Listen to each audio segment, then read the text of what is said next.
Bismillahirrahmanirrahim. Salam kehancuran ideologi kapitalisme. Salam kematian ideologi sosialis komunisme. Salam kebangsaan Islam. Assalamualaikum warahmatullahi wabarakatuh. Alhamdulillahilladzi syara'alina fi ahkam ar-rasad. Alhamdulillahi subhanahu wa ta'ala. Wassalatu wassalamu ala sayyidina al-mab'uthi rahmatan lil ibad wa ala alihi wa ashabihi ahmadil ahdad الذين خلقوا نظام الإسلام في المسلم والاجتماع والسياسة إلى الاقتصاد فجعلنا اللهم معبد واقتنع في ذكرهم كما يقول الإخلاص يوم الساعة يوم يقول الناس لرب العباد. Kembali lagi bersama perdebatan di acara dialog kita dan kita kalangan mahasiswa. Pada kali ini edisi Januari 2023 yang pertama tahun 2023. Yang hadir pada kali ini adalah Ilham Panwan dari Presma dan Style Kajian Inklusif. Assalamualaikum, Bung. Kemudian ada juga Bung Rizky dari PW Pemodebatan. Assalamualaikum, Bung. Baik, 2023 memasuki tahun baru. Banyak sekali kabar-kabar, banyak sekali suara-suara yang muncul mengenai prediksi pada tahun ini. Resesi 2023 menjadi satu momok yang dihadapi oleh bangsa ini. Kita bisa lihat dalam 2 tahun ini kita sudah melewati masa pandemi yang membuat berbagai lini kehidupan kita berantakan, mulai dari sosial, kesehatan, ekonomi, politik, hingga sebagainya. Baru saja kita bisa dibilang sembuh atau survive dari masa itu, kita dihantui momok resesi 2023. Oleh karena itu, perbincangan ini merupakan perbincangan yang sangat mengasihkan, sangat benar, karena kita yang boleh masukkan pada tahun ini yang akan terdampak oleh resesi itu, dan juga kita juga mempunyai kemampuan untuk mendiskusikannya, untuk mengeluarkan uang, apakah kita akan berdialog terhadap prediksi itu, atau kita bisa berbuat sesuatu untuk bisa untuk menyelesaikannya. Itu satu hal terhadap resesi 2023. Hal lain mengenai politik. Pada tahun ini menuju tahun 2024 yaitu tahun pemilu. Kita bisa lihat pada pemilu sebelumnya berjalan secara berdarah-darah. Polarisasi di antara warga buruh, di antara warga negara, juga politik hitam dan semacamnya terjadi dari tahun 2016 ke 2012. Kemudian pada pelaksanaan pemilu pun 2016 300 orang meninggal dunia secara ketika menjaga KPK. Dua hal ini bagi saya cukup untuk menjadi perbincangan pada sore hari ini yang turun hujan dan teruang awal turun rapatnya pada sore ini, sehingga sebagai mahasiswa, sebagai yang bisa dibilang lebih tinggi beresiko biasa, ada memiliki suatu tujuan yaitu berpikir secara kritis terhadap isu-isu yang saya lakukan. Baik, oleh karena itu, saya kepada Islam, bagaimana dengan mengenai prediksi bahwa tahun ini akan menjadi resesi yang akan meninggal pada kehidupan rakyat itu.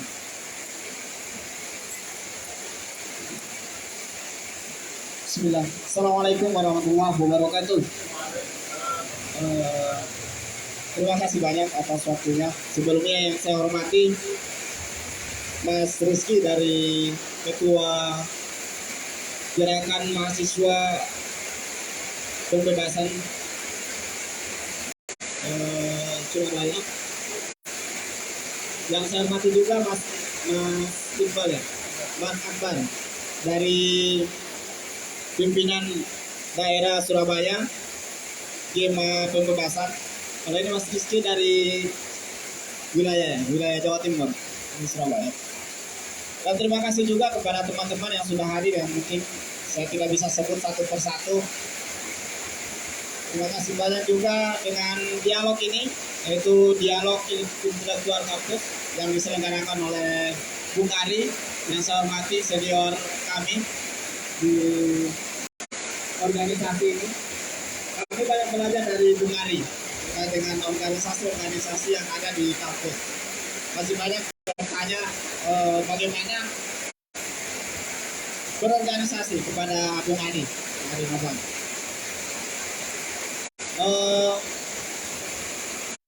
Melihat dari judul atau tema yang ditutup dari acara ini, ada dua, yaitu ada harapan dan tantangan yang perlu kita hadapi selaku mahasiswa, sebagai mahasiswa, karena ini berbicara terkait dengan intelektual kampus ya gitu mas ya. Ada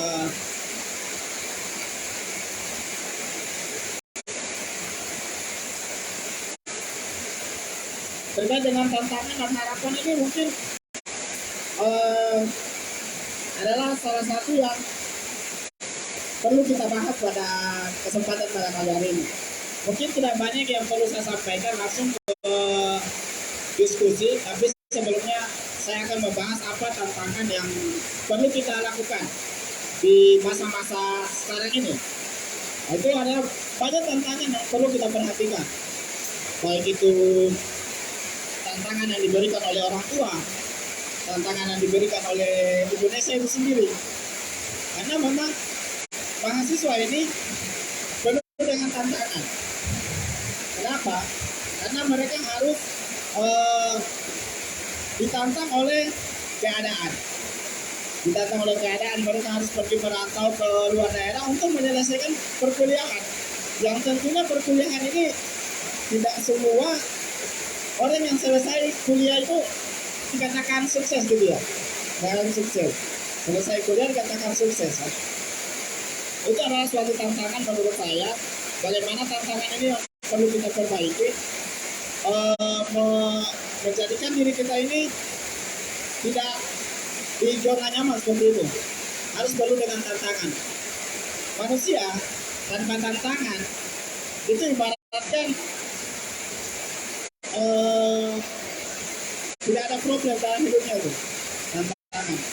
Tantangan menurut saya adalah problem. Dan mahasiswa sekarang ini tidak menyukai dengan problem, itu adalah salah satu yang kurang menurut saya.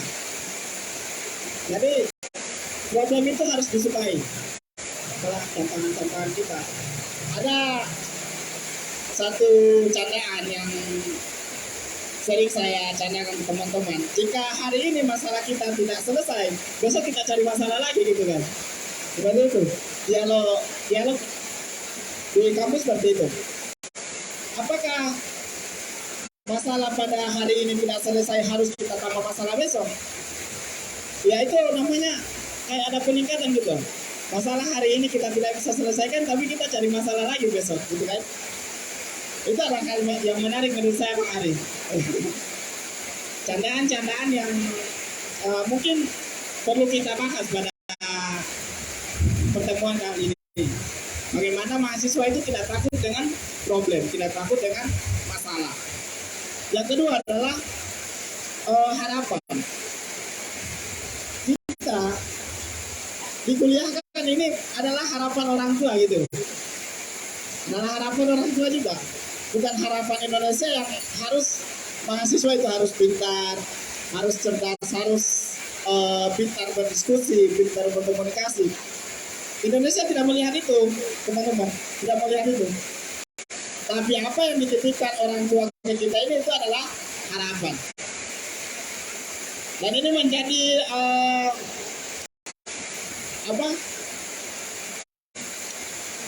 benak pikir kita. Seperti saya ini kuliah ini untuk apa sih? Ya tentunya kita harus kembali ke orang tua bahwa kita dikuliahkan ini adalah harapan. Kita diharapkan orang tua untuk menyelesaikan perkuliahan, kita diharapkan orang tua untuk menjadi orang sukses, kita diharapkan orang tua untuk menjadi orang baik. Dan ini adalah hal yang perlu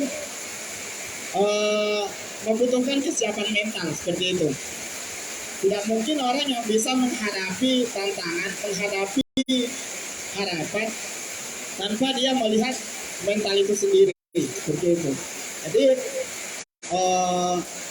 menurut saya anak-anak muda, mahasiswa harus melihat dari segi mental, seperti itu. tidak mengkaji bagaimana mahasiswa itu malas seperti itu. Karena setiap manusia itu kan ada rasa malas.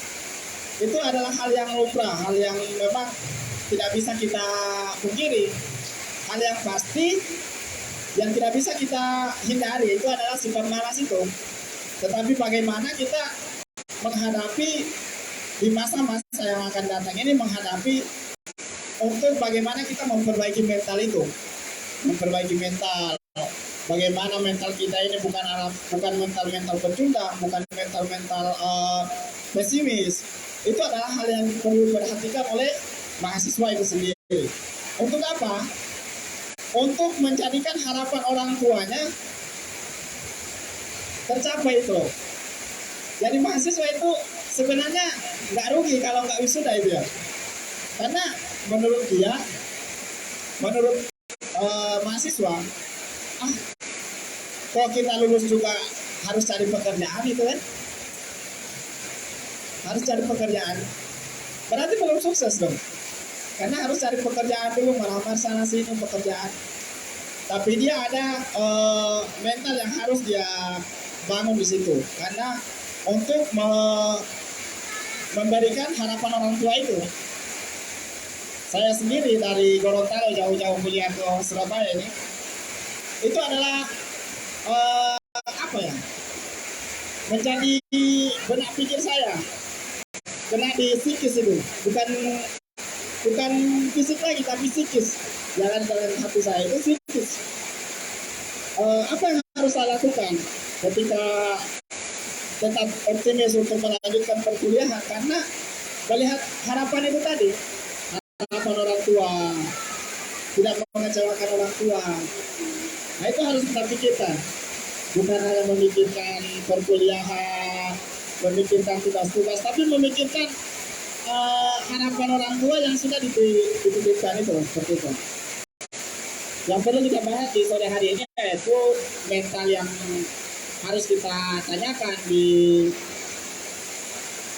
daerah sekarang ini, di daerah sekarang, yaitu pemuda-pemuda yang mungkin mentalnya rusak, mental baja yang sekarang ini sudah turun menjadi mental kerupuk. Ini yang harus kita kaji bersama terkait dengan mental. Bukan mengkaji mahasiswa kok malas gitu, malas ngerjain skripsi, malas ngerjain tugas. Tapi bagaimana dia harus membentuk mental itu tadi, memberikan harapan orang tuanya itu menjadi harapan yang benar-benar yang diharapkan orang tua, seperti itu. Ya bicara lebih luas lagi, menjadi harapan Indonesia ini, menjadi harapan bangsa itu kan.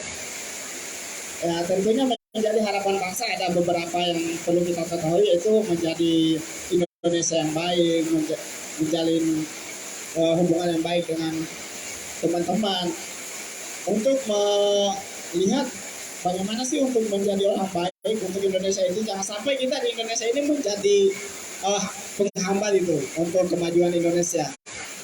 Bukan menjadi harapan lagi, tapi menjadi penghambat, seperti itu. Nah, mungkin itu saja yang perlu kita sampaikan, yang perlu saya sampaikan. Mungkin lanjut ke sesi diskusi, biar tidak banyak-banyak dari saya.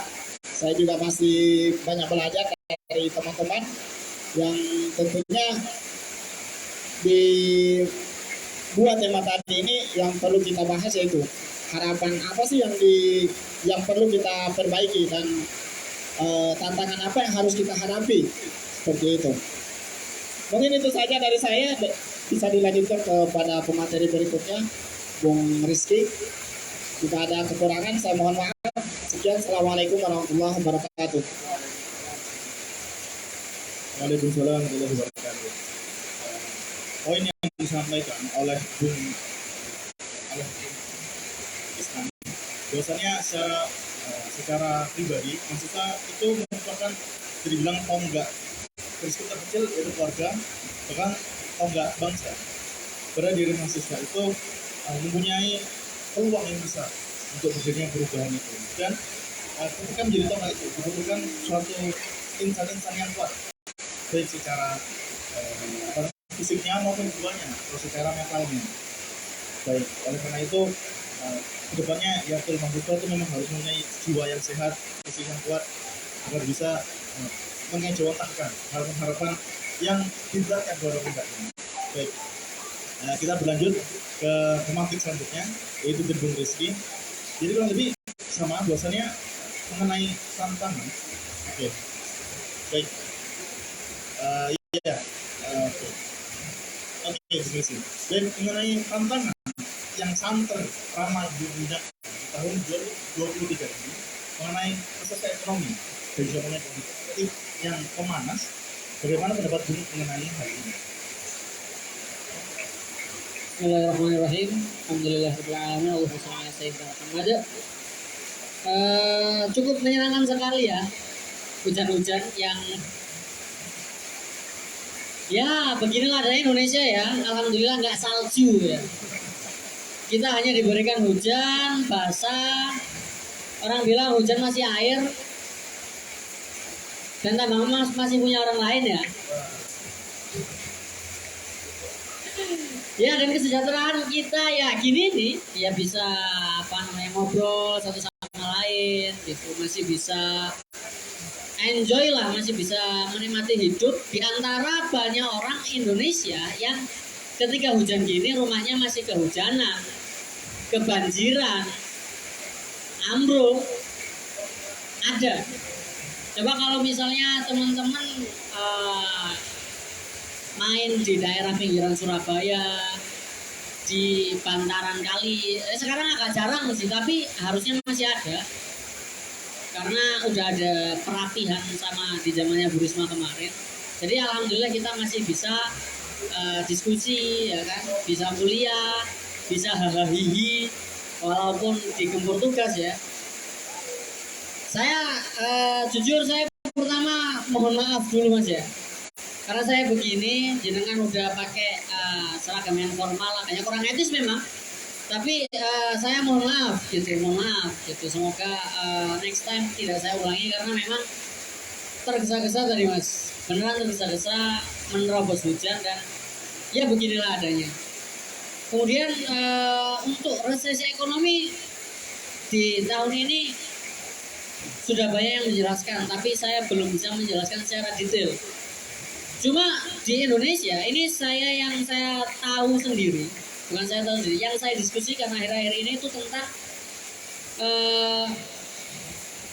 Indonesia memang kan dari hulu ke hilir, kalau misalnya negara yang baik itu menguasai segala bidang. Misal rokok, masnya merokok?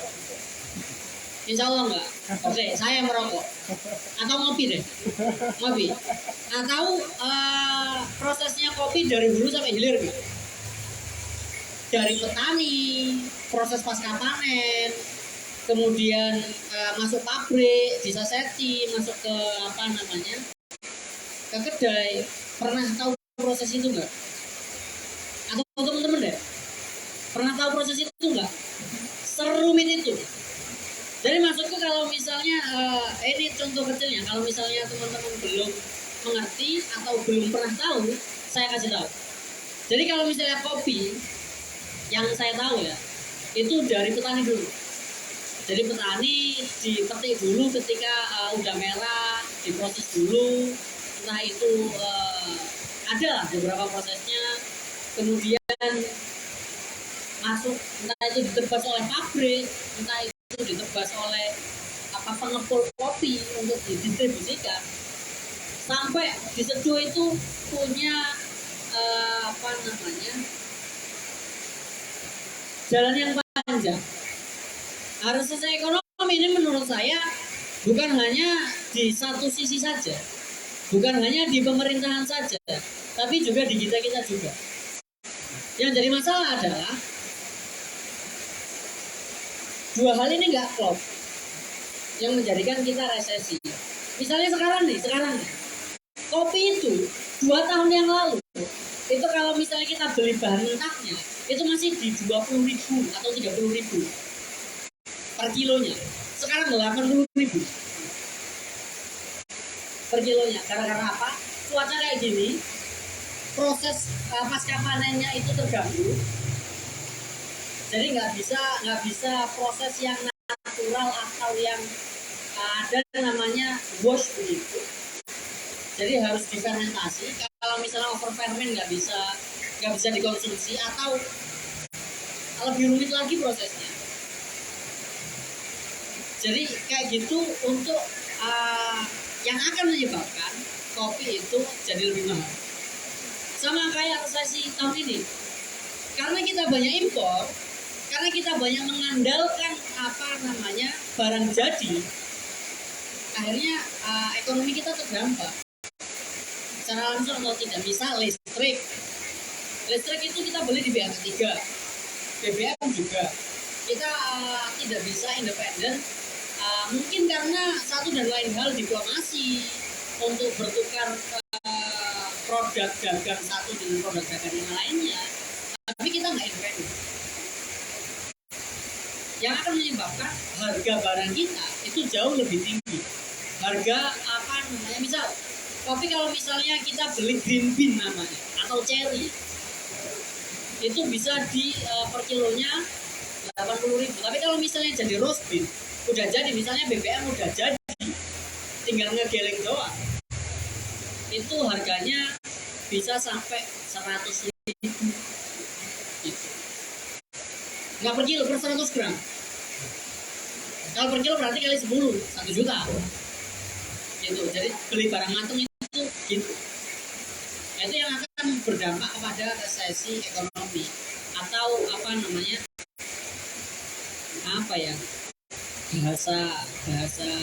budaya. Nah, itu menurut saya faktor-faktornya dari hulu ke hilir. Jadi karena misalnya ada rokok surya yang bertahan, itu dari hulu ke hilirnya udah dikuasai semua. Dari petani, dari kebun tembakau, dia punya supply-nya, dia bisa memprosesnya, dia punya pasarnya sendiri.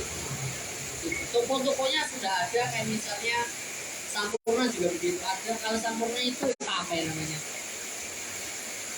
SRC, Surya Retail, Sampurna Retail, C-nya ini kompak gitu, kompak bukan, ada C-nya SRC. Kalau Surya itu SSG apa gimana? Aku lupa. Gitu, atau SGG kalau nggak salah. Nah, itu mereka sudah menguasai semua. Nah, kalau Indonesia secara ekonomi kayaknya belum bisa mencapai hal itu. Entah karena infrastrukturnya kurang atau suprastrukturnya kurang memadai. Nah, ini mungkin bisa kita diskusikan infrastruktur dan suprastruktur Indonesia di tahun ini. Gitu. Maksud saya gimana ya, di Indonesia sekarang itu problemnya nggak satu ya kan? Jadi banyak masalah yang ada di Indonesia, dan PR kita sebagai generasi di tahun ini, ya kan? Umur kita kan 20-an kan, masih 2 bulan kok. Nah, kita 20-an. Ya mungkin ada yang di akhir belasan tahun, tapi akan masuk 20. Dan punya hak di 2024 nanti untuk memilih. Gitu. Yang jadi masalah itu banyak. Kita mau memilih orang yang salah lagi, maksudnya mengecewakan lagi, dari tahun ke tahun, dari pemilu ke pemilu, atau mau melakukan perubahan. Karena siapa sekarang yang terbaik dari presiden-presiden kita? Itu kan suprastruktur yang mendukung infrastruktur kita. Dua hal ini yang dalam negara itu harus diperhatikan. Gak hanya infrastruktur, percuma punya jalan, percuma punya mobil, tapi SIM nggak punya, nggak bisa ngegas, ya nabrak. Iya nggak? Gitu. Jadi banyak hal kayaknya mungkin kurang kondusif ya. Ada hujan begini begitu. Kemudian di sektor yang lain ya. Sebelum saya lanjut, saya sebagai orang sastra ya, saya agak berpikir outlook Indonesia 2023 ini gimana maksudnya? Maksudnya outlook Indonesia ini pandangan Indonesia, atau kita memandang Indonesia, atau Indonesia itu kelihatannya gimana di 2023 gitu. Saya orang sastra mengkaji tentang agak gimana gitu, memahami judul diskusi kita. ya udah saya kasih yang saya memandang Indonesia dari sebelum 2023 yang dekat-dekat. Misal pendidikan, berhasil nggak sih pendidikan kita? Itu yang jadi pertanyaan saya. Saya orang agamis banget. Maksudku, aku dididik dari kecil sampai dewasa itu di pesantren, sekolah madrasah, kuliah di IN, yang I-nya ada Islam itu ya, bukan Injil ya. Islam itu ketika berada di tengah-tengah masyarakat, saya kerja, saya keluar malam, saya kerja malam, kebetulan saya bekerja malam, maksudnya kerja di malam hari gitu. Kerja di malam hari, saya melihat realitas itu, ini Indonesia yang katanya mayoritas orangnya beragama Islam, laku di Mangkubur loh. Gitu, setiap hari di setel. Saya nggak menghafal itu, cuma hafal. Gitu loh. Maksudku, pendidikan kita kan ada banyak nih ya. Ada yang swasta, ada yang negeri, ada yang Islam, ada yang homeschooling. Dari SD, SMP, SMA, perguruan tinggi, hasilnya apa? Ya kan? Hasilnya apa? Maksudku pertanyaan ini yang aku selalu mempertanyakan. Kemudian aku juga pernah mempertanyakan tentang buat apa sih kita bernegara? Yang pernah nggak? Teman-teman pernah nggak menanyakan buat apa sih kita bernegara? Jadi saya tadi agak mangkel sebenarnya melihat postingan dari sebuah Instagram yang ini, bentar.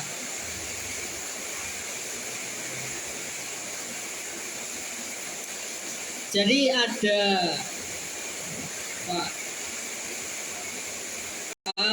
polisi, ya, ada polisi karena hujan, walaupun direkam tidak peduli, tidak akan jelas, tidak akan terdokumentasikan dengan baik maksudnya.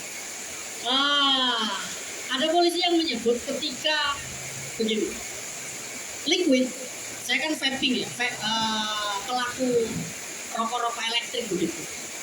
Ditemukan narkoba. Jadi ada narkoba yang dimasukkan dalam liquid. Jawabnya apa? Wakil Direktur Reserse Narkoba Polda Metro Jaya AKBP Doni Alexander menyebut penggunaan vape tak dilarang. Hanya saja Doni mengingatkan agar masyarakat selektif dan memilih vape dalam memilih vape. Lagi pula menurut Doni, hidup tanpa vape juga akan jauh lebih sehat. Oke, benar, saya setuju itu. Secara kesehatan iya. Cuma kan tugas polisi untuk melacak narkoba itu dari mana kan? Bukan mencegah bukan menghilangkan peredaran vape. Ya saya nggak apa-apa kalau misalnya itu memang kebijakan. Cuma kan sama aja kayak misalnya kemarin ada Polda Jatim, iya kan? Kena narkoba, jadi pengedar loh.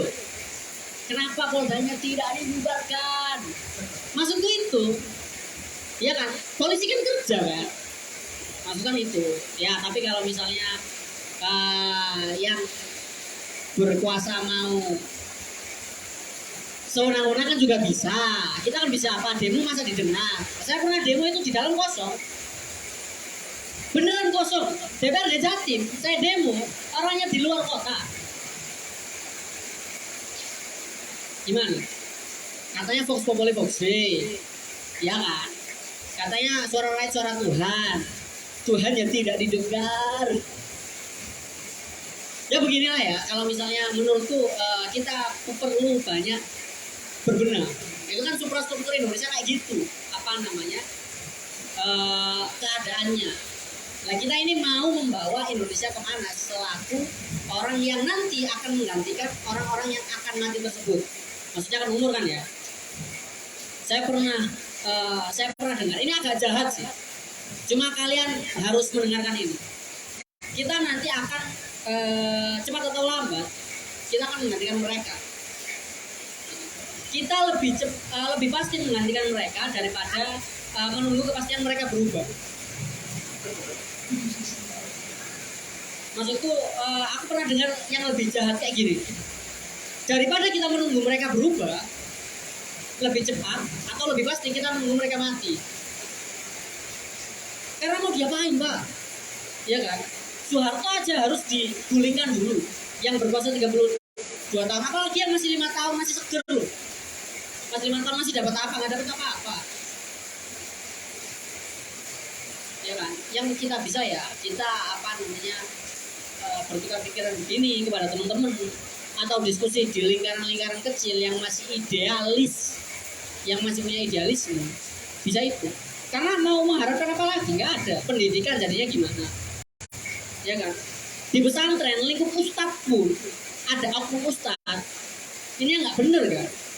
Mau saya sebut tapi saya sungkan gitu ya. Sudah tahu semuanya kan di arah pikiran saya. Ada itu. Jadi apa yang salah? Di lingkungan pesantren pun begitu. Bahkan yang lebih parah, ada seorang ustadz itu yang jangankan di Indonesia, di Mesir pun ada yang LGBT. Seorang syekh, kalau di Indonesia mungkin seorang ustadz ada perempuan dia ngajak cewek, tapi yang digarap malah cowok gitu. Ada. Serusak itu. Di lingkup pesantren yang katanya agamis ada yang seperti itu. Apalagi di dunia yang serba bebas sekarang ini. Asalkan tidak menyinggung, asalkan dianggap tidak merugikan orang lain, dianggap boleh. Ada yang salah dengan hidup kita sebenarnya. Kalau teman-teman sadar atau pernah, kenapa sih di Indonesia begitu? Menurut saya begitu. Mungkin itu saja. Kayaknya lebih deras hujannya. Jadi wassalamualaikum warahmatullahi wabarakatuh. Waalaikumsalam warahmatullahi wabarakatuh. Masya Allah, perbincangan yang mengingatkan suasana dingin ini. Sampaikan bahwasanya mulai dari ekonomi, bahwasanya ekonomi itu sangat luas capaiannya. Dari kehidupan kecil kita sampai menyeluruh sampai ke negara, sampai ke sistem itu benar-benar berkali-kali menghalangi ini. Kemudian yang menjadi highlight adalah mengenai pendidikan. Bahwasanya diadakannya organisasi pendidikan dari TK, SD hingga perguruan tinggi, apakah berhasil puluhan tahun organisasi itu berdiri, tapi bisa kita lihat hasilnya pun tidak semenarik apa yang mereka mimpikan. Dan karena pendidikan merupakan fondasi yang sangat fundamental bagi kehidupan manusia, maka bagaimana berharap jika keadaan berubah? Kalau misalnya hal yang dasar sekali itu keadaannya juga bobrok. Jadi marilah kita di sini saling-saling berdiskusi atau saling-saling bisa dibilang curhat mengenai permasalahan yang ada di sekitar kita. Oke, baik, selanjutnya kita punya mungkin dari para audiens yang ingin menyampaikan pendapatnya mengenai tema kita, tantangan dan harapan 2023. Silakan. Mungkin dari Bemsail, dipersilahkan.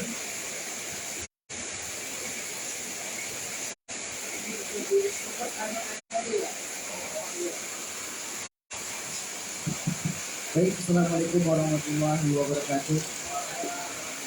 Jadi lebih ke pertanyaan nanti bisa dijawab oleh para materi gitu ya. Jadi pertanyaan saya yang menjadi pertanyaan besar bagi saya sendiri, dan kita mengetahui hal-hal tersebut bahwasanya banyak sekali kekurangan yang mungkin ada di negeri kita ini gitu. Nah, dan kita tahu semua permasalahan tersebut dan kita menyadari itu semua. Nah, yang jadi pertanyaan besar saya itu langkah utama kita sebagai yang menyadari itu seperti apa gitu. Apakah perlu itulah atau seperti adakah diskusi seperti ini atau mungkin hal-hal lainnya. Tapi kalau diskusi ini mungkin beberapa oknum saja yang mungkin yang tertarik. Nah, yang mungkin yang kita lingkari yaitu bagaimana untuk kita menyadari orang-orang yang tidak mengetahui hal-hal tersebut begitu. Mungkin itu menjadi salah satu langkah ya, atau mungkin ada langkah-langkah lainnya yang mungkin nanti disampaikan oleh para pemateri begitu. Yang jadi pertanyaan saya yang itu, bagaimana langkah utama kita yang sebagai orang yang menyadari hal-hal tersebut agar orang lain menyadari dan bisa mengetahui hal-hal tersebut gitu. Gitu aja. Baik, terima kasih. Selanjutnya mungkin Asri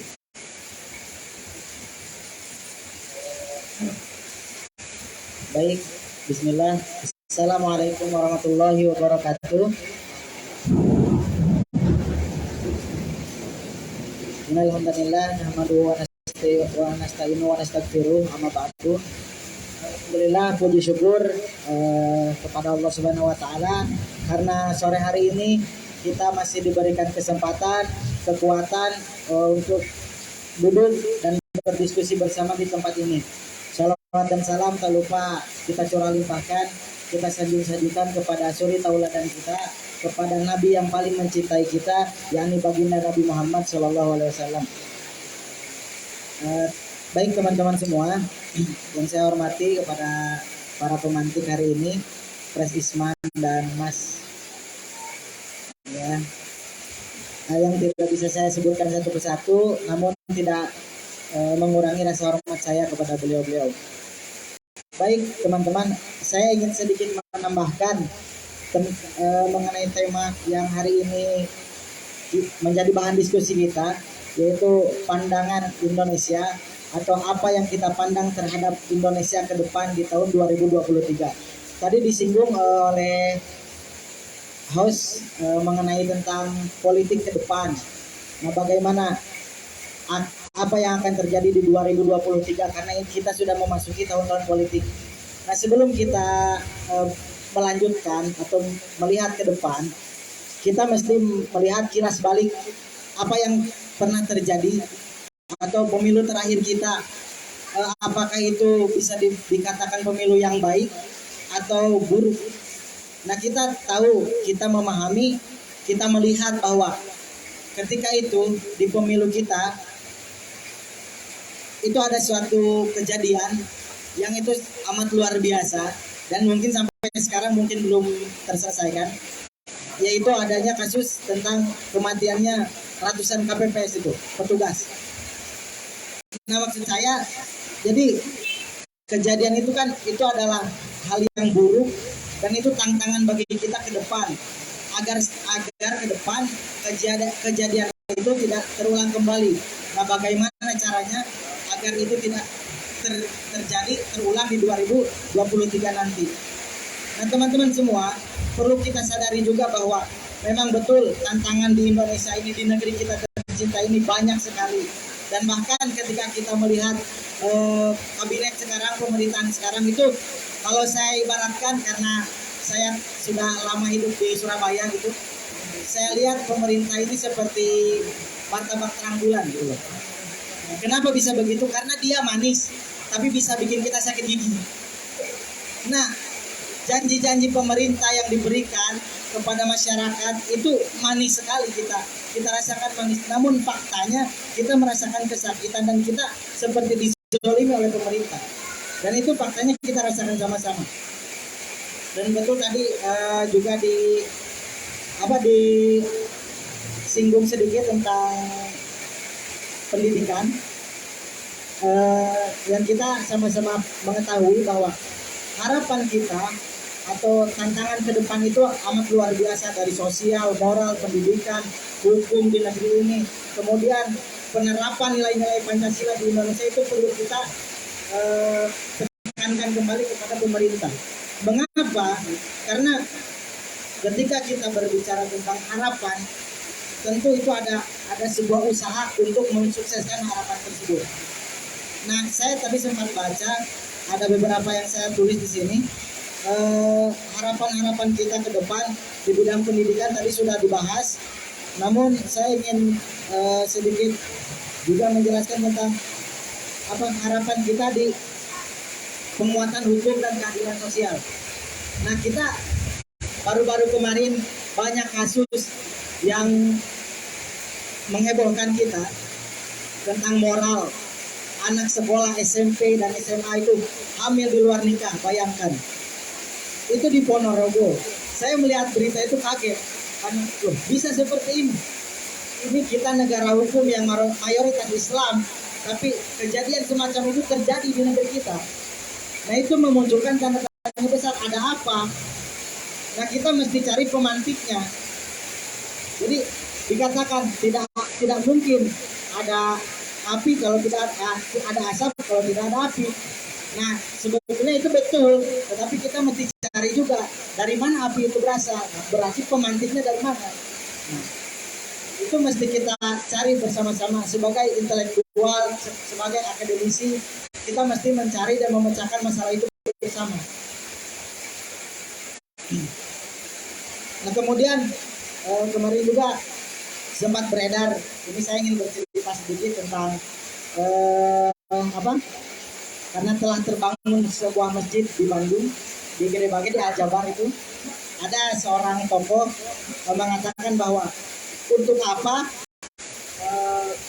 Pak RK Ridwan Kamil itu membangun masjid semegah itu. Padahal di wilayah Jawa Barat itu, khususnya di daerah Gede Bage itu, masih banyak masyarakat yang kekurangan, kelaparan, kemiskinan. Nah, saya mengomentari dari kolom komentar itu. Coba kita bayangkan, kita balikkan komentar itu kepada presiden kita.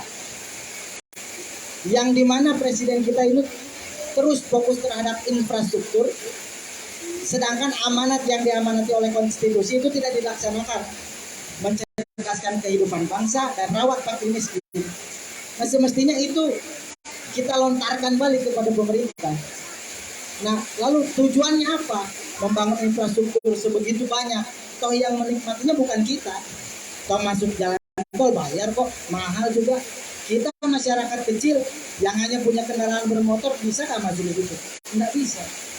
Nah, jadi urgensinya apa? Pemerintah kita membangun begitu banyak infrastruktur, sedangkan pendidikan dan kemiskinan itu tidak diperhatikan. Nah, itu sebetulnya tugas pokok kita agar supaya ada perubahan ke depan, agar Indonesia lebih baik, Indonesia lebih maju, dan Indonesia terlepas dari berbagai macam bahaya yang sekarang sebetulnya banyak bahaya, dan itu mesti kita pahami, kita sadari. Kalaulah kita tidak memahami itu, maka ya kita tunggu saja ke depannya apa yang akan terjadi. Dan saya tidak ingin itu terjadi di negeri kita tercinta Indonesia. Mungkin yang terakhir, saya ucapkan terima kasih atas waktunya dan berpesan juga kepada teman-teman terus adakan diskusi semacam ini, karena kita tidak tahu dari mana perubahan itu muncul, tapi kita berharap dari diskusi-diskusi inilah perubahan itu bisa muncul agar membawa perubahan ke Indonesia ke depan yang lebih baik. Terima kasih. Assalamualaikum warahmatullahi wabarakatuh. Waalaikumsalam warahmatullahi wabarakatuh. Ya Allah, saya dari Ibu Kiki yang mengupas banyak sekali hal yang menjadi sorotan pada waktu ini.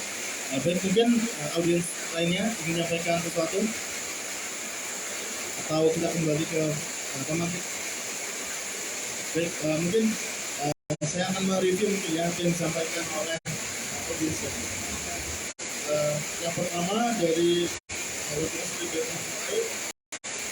ingin mengenai kita tuh baru tahu biasanya hasil itu banyak kurangan, banyak masalah yang sebagainya. Kemudian kalau kita hanya ngobrol masalah aja, kan tidak ada solusi. Jadi kan yang dibutuhkan solusi atas permasalahan tersebut. Nah, yang menjadi langkah konkret bagi banyak solusi itu pertanyaan pertama dari audit pertama. Juga mengenai bagaimana menyadarkan umat agar sadar bahwasannya kondisi sekarang itu tidak baik-baik saja.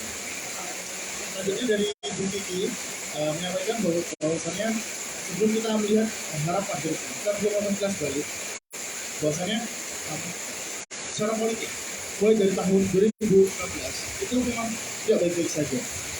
Agar hal itu tidak terjadi di masa mendatang, yang kita tahu bahwasannya polarisasi, kemudian ada politik kita dan semacamnya, black campaign, kemudian ratusan proses meninggal dunia, ini merupakan masalah yang serius.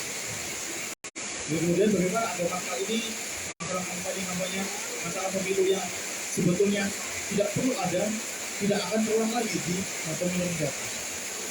Dan kemudian bisa dibilang menyampaikan biasanya ada anekdot pemerintah itu seperti terang bulan, rasanya manis, enak, namun kalau lama-lama kebanyakan bikin sakit juga. Sama seperti janji manis para pejabat, para anggota DPR, hanya janji saja, tapi aspirasinya, tapi penyampaiannya yang menjadi aplikatif dari janjinya tidak ada, sehingga kita hanya 5 tahunan saja kita akan disuguhi janji saja, tapi tidak ada penerapannya itu. Kemudian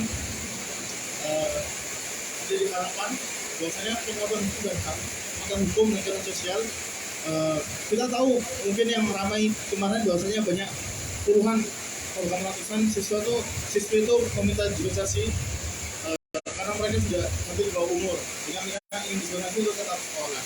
Hal ini kan menjadi permasalahan. Kita terdiri dengan muslim mayoritas nomor 1 di dunia, itu dengan negara dengan muslim mayoritas, malah terjadi banyak penyimpangan syariat yang dilakukan. Apalagi terutama itu di Pulau Jawa, Jawa Timur, yang notabene Jawa Timur merupakan sumber ladang kaum muslimin di situ. Sehingga ketika hal ini muncul, ini menjadi miris gitu. Jadi miris kok bisa gitu di daerah, di provinsi yang menjadi muslim mayoritas dan kebanyakan bahkan mayoritas anggota DPR atau semua bupati, gubernur muslim, tapi kok bisa hal-hal ini tuh terjadi. Dan meski menyatakan bahwasanya perlu mencari akar masalah yang sebenarnya, dan kemudian bisa muncul solusinya tersebut. Oke, mungkin langsung saja ya kepada para pemantik, mungkin bisa menjawab dari apa yang disampaikan. Pertama, mengenai langkah-langkah yang perlu ditempuh agar bisa menyelesaikan urusan tempat ini. Dan yang kedua, mengenai akar masalah dari masalah yang ada sekarang dan solusi ke depannya. Mungkin dari begitu dulu. Baik, semakin menarik ya pembahasan kita pada sore hari ini, meskipun hujan semakin deras juga, tapi tidak mengurangi semangat kita untuk berdiskusi di sore hari ini. Ada satu hal yang menarik tadi disampaikan oleh Bung Rizky. Kita tidak harus menunggu mereka berubah ya, betul. Tapi bagaimana kita menunggu mereka itu mati, atau bagaimana kita menunggu kita untuk menggantikan mereka, seperti itu. Lebih mudah gitu. Oh ya, seperti itu ya. Jadi kita harus mempersiapkan bagaimana harus cepat menggantikan mereka itu sebagai pemimpin, seperti itu. Nah, mulai dari diskusi-diskusi seperti ini perlu kita latih. Bagaimana kita melatih diri untuk menjadi tolak ukur atau pemikir untuk Indonesia lebih maju ke depan. Tadi ada pertanyaan dari saudara saya, Bung Umam, bagaimana langkah-langkah yang perlu kita perhatikan untuk Indonesia yang maju? Bagaimana langkah-langkah untuk menjadikan harapan-harapan itu lebih tercapai, seperti itu? Atau bagaimana langkah-langkah memecahkan bagaimana tantangan kita ke depan semakin berubah, dari tahun ke tahun tantangan itu pasti ada. Jadi bagaimana langkah kita untuk menghadapi tantangan?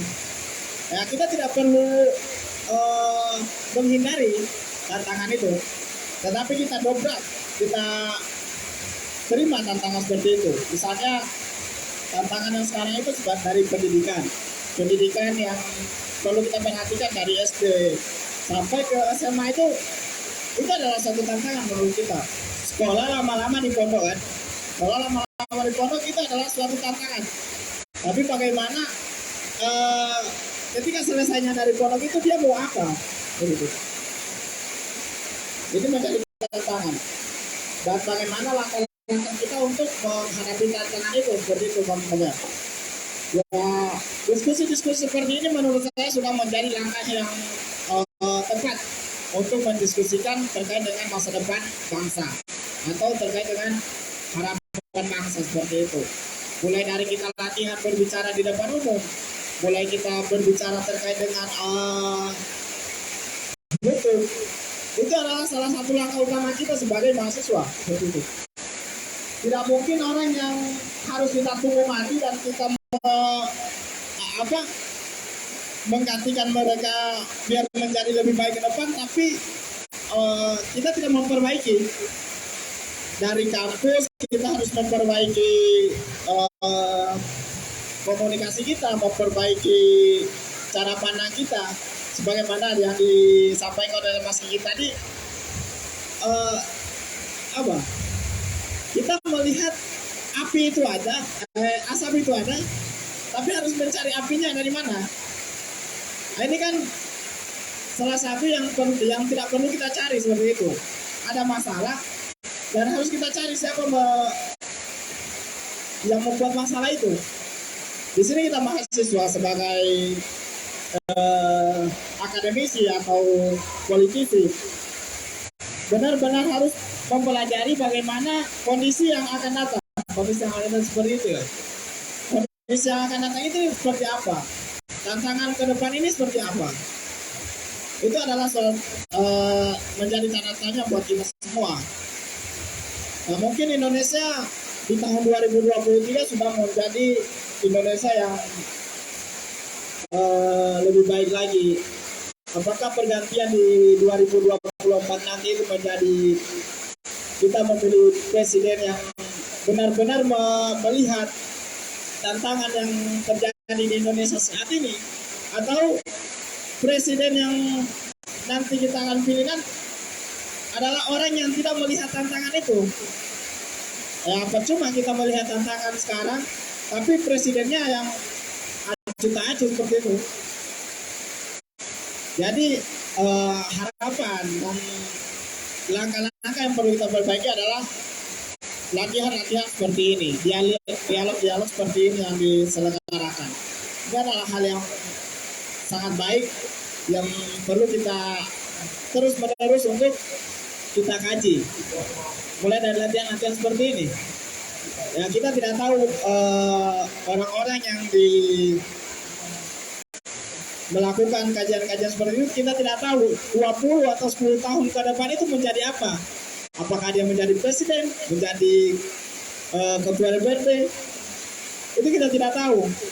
Apakah yang dia pikirkan saat ini, harapan-harapan dia pikirkan saat ini menjadi tugasnya ke depan.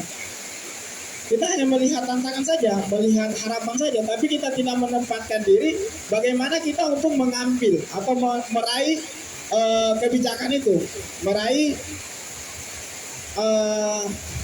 kepemimpinan itu. Ya, saya sendiri ingin bercita-cita menjadi seorang presiden.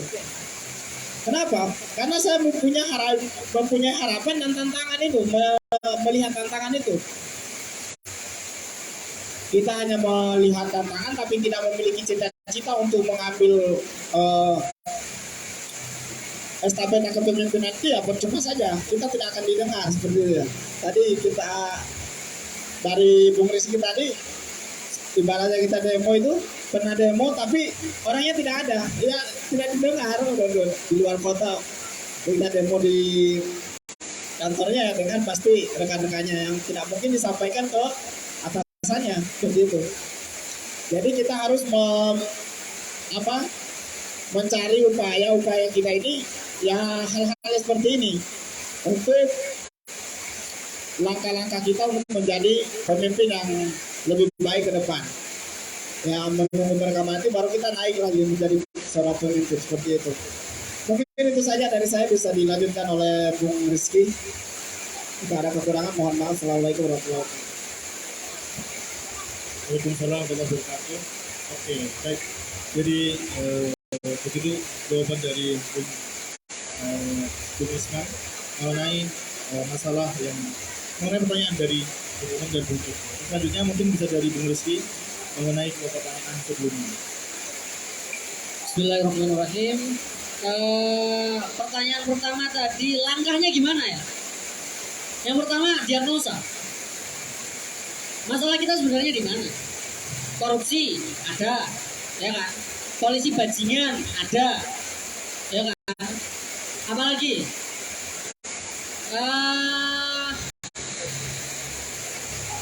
Gimana? Ada. Apalagi? Yang katanya gamis tapi bejat ada. Kemudian dari segi manapun Indonesia ini sebenarnya complicated.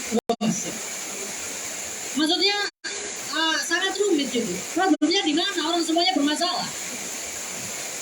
Saya jadi ingat omongannya Gus Dur. Tahu yang pernah diwawancarai sama Andi F. Noya dalam Kick Andy. Ketika ditanyai kenapa Gus kok mau membubarkan DPR? Bukankah sama kayak membakar apa namanya lumbung padi hanya untuk memusnahkan beberapa tikus? Jawabnya Gus Dur apa? Lalu sudah dikuasai tikus ya? Iya kan? Nah sekarang sektor mana yang belum dikuasai oleh orang-orang yang sama? Biji kopi teman saya kehilangan tahun lalu.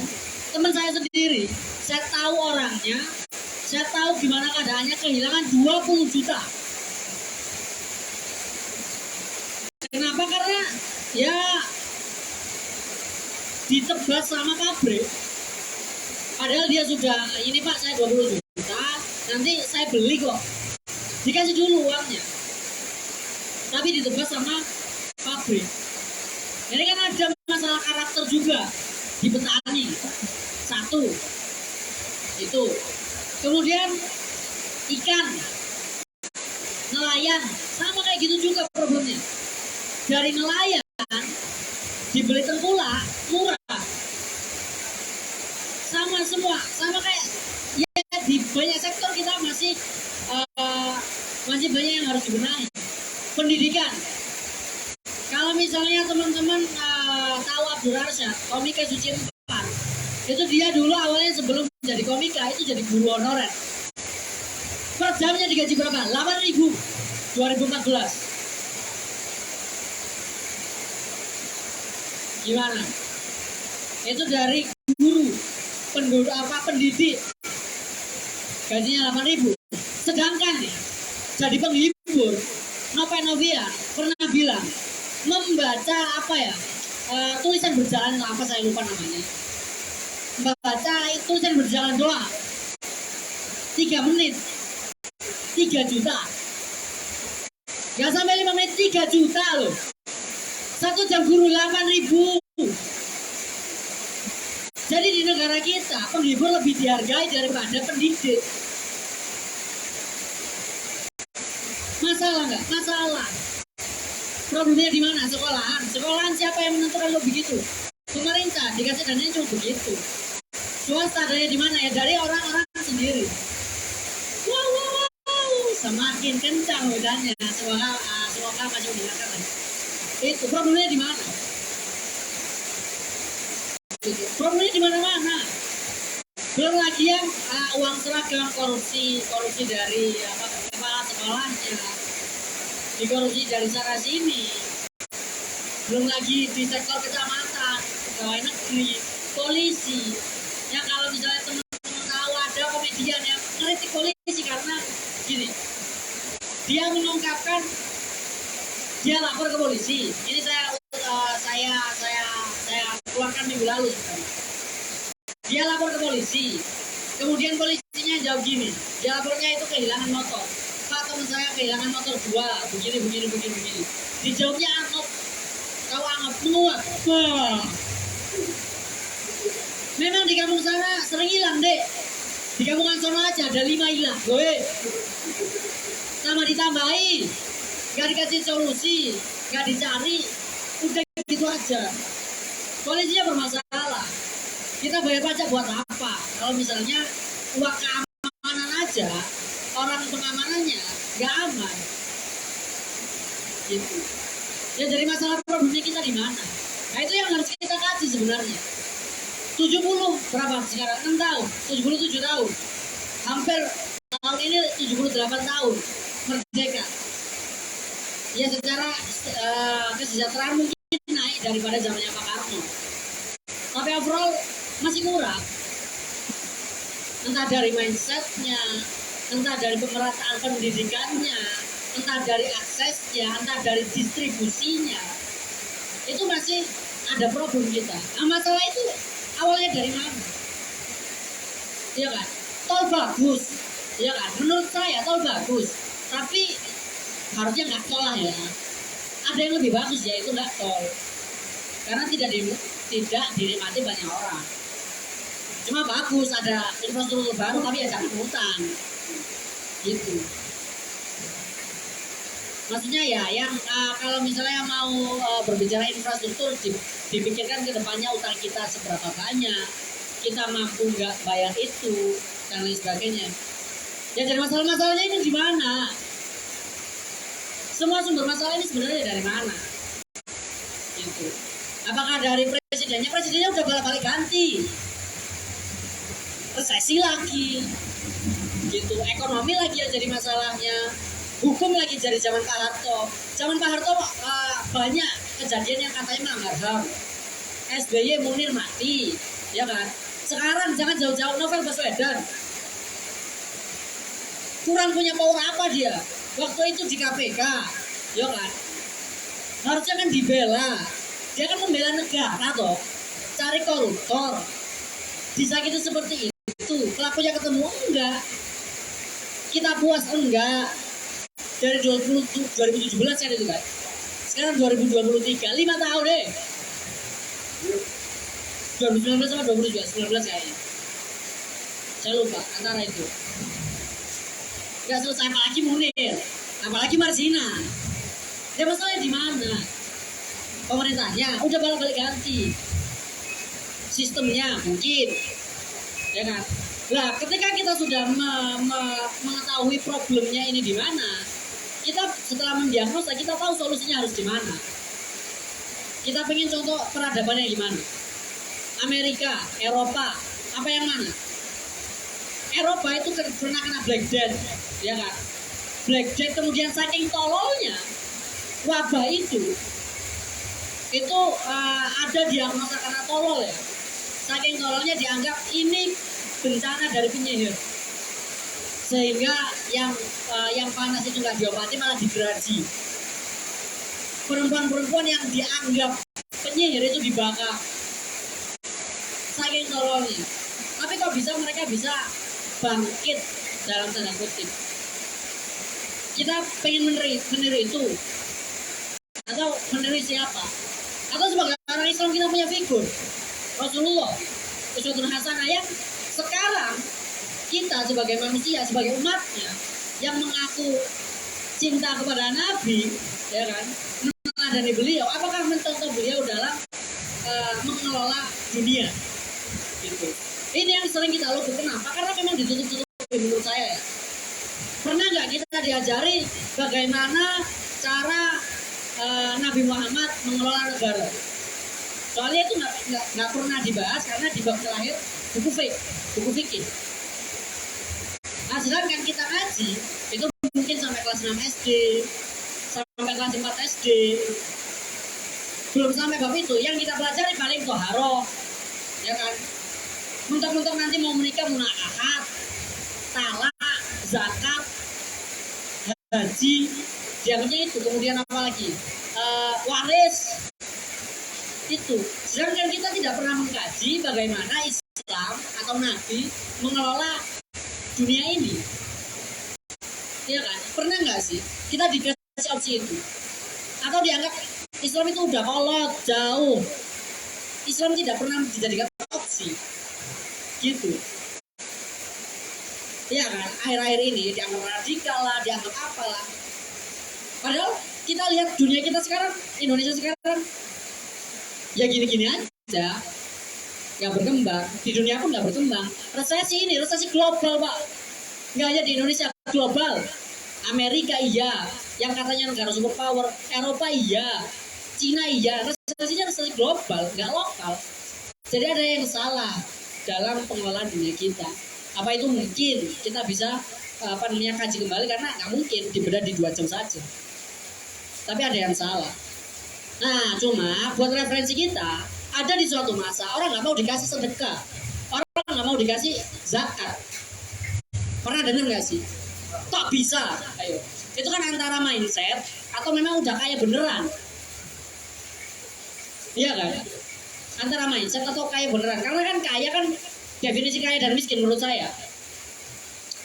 Miskin itu kalau misalnya dalam fiqh yang saya pelajari, miskin itu punya pekerjaan tapi pengeluarannya lebih banyak.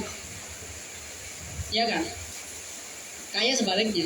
Kalau fakir itu nggak punya pekerjaan, kerjaannya lontang-lantung dan kurang. Gitu. Jadi waktu itu di masanya Umar bin Abdul Aziz, kok bisa ada orang yang nggak menerima zakat?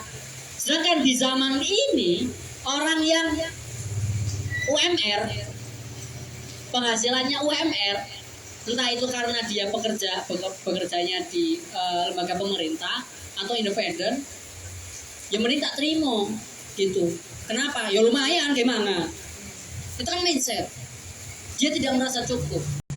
Nah ini yang menurut saya negara juga berperan penting untuk mendidik itu. Gak hanya infrastruktur, gak hanya visi misi yang tinggi, gak hanya makroekonomi tapi mikroekonomi, gak hanya makro manajemen tapi juga mikro manajemen. Gak hanya pendidikan yang muluk-muluk katanya ini dan itu, tapi di bawah itu gimana? Apakah terdistribusikan dengan baik dan lain sebagainya? Manajemen bulog gimana? Bagaimana raskin itu terdistribusi dengan tepat sasaran, baik dan nggak sampai gelawuan, orang Jawa bilang, nggak sampai ada kutu-kutunya. Raskin itu begitu ceritanya. Dan saya pernah lihat sendiri beras ini ya, bukan apa namanya nasi, itu ada uget-ugetnya, masih berupa beras, belum nasi. Gitu. Ada uget-ugetnya, ada kutu-kutunya. Pernah saya lihat itu di desa di Nganjuk. Pernah lihat. Lah itu problemnya di mana? Itu kita harus kaji kembali. Nah, kemudian agak panjang ya, mohon maaf. Tapi kayaknya sudah terjawab semua ya tentang diagnosa problem hamil di luar nikah ini gimana. Ya mau gimana? Orang saya sendiri, ini mohon maaf, ini sebenarnya bongkar aib, tapi ini saya korban. Saya melihat Blue Film. Itu saya kelas 2 SD kayaknya. Di zaman itu, di zaman penyebaran itu masih lewat Bluetooth, tahu nggak sih? Lagu itu masih zaman inframerah. Waktu itu belum 3G, masih 2G. 3G belum ada, belum masuk ke Indonesia. Tapi saya bisa mengakses itu. Gimana nggak hamil di luar nikah? Orang rangsangannya aja sudah dikasih, bukan dikasih sih. Sudah gitu, maksudnya di zaman itu aja udah bisa saya siapa lagi di zaman sekarang, ya kan? Netflix, kalau misalnya anak-anak buka Netflix, baca apa namanya nonton misalnya 50 Shades of Grey, kalau misalnya teman-teman tahu, itu film romantis tapi romance Amerika, tahu kan romance Amerika gimana? Film romance bisa, karena akses semua itu apa namanya ada, sengaja atau tidak, atau bagaimana kita menjaga diri agar terjaga, itu masih bisa mengakses itu, sengaja atau tidak. Apalagi di Surabaya misalnya dulu ada di Jarak, ya kan, Kembang Kuning, ada di Wonokromo, sekarang pindah ke Krian, ngerti aku ya? Riset. Belum lagi yang gimmick ya, maksudnya ada yang di 360, ada yang ada lah, aku tahu referensinya. Itu aku pun tahu karena ketemu dengan yang jajan gitu.